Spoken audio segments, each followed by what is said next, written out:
शिंदे सेनेच्या वकिलांकडनं युक्तिवादाला सुरुवात होईल का? त्यांनी वेळ वाढवून मागितली आहे, तर आज सुरुवात होऊ शकते का? आणि जर का झाली तर कशा पद्धतीने ते कपिल सिब्बल यांच्या युक्तिवादाला टॅकल करतायत? कारण अत्यंत महत्त्वाचे पण तितकेच गंभीर मुद्दे कपिल सिब्बल यांनी मांडलेले आहेत। त्याच्यामुळे शिंदे सेना सुद्धा आता कशा पद्धतीने त्यांचा युक्तिवाद करते हे सुद्धा पाहणं अत्यंत महत्त्वाचं आहे।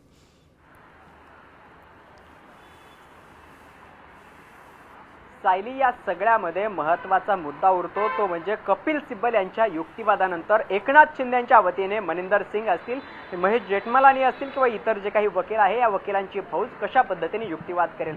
खरं तर ज्या पद्धतीने आपण जर मूळ राजकीय पक्ष आणि विधिमंडळ पक्ष या संदर्भात कपिल सिब्बल यांनी जो युक्तिवाद केलेला आहे तोच युक्तिवाद कसा खोटा आहे हे ठासून सांगण्याचा प्रयत्न एकनाथ शिंदे यांच्या शिवसेनेच्या वतीने केला जाण्याची शक्यता आहे। मूळ राजकीय पक्षाची 2018ची घटना आहे जी निवड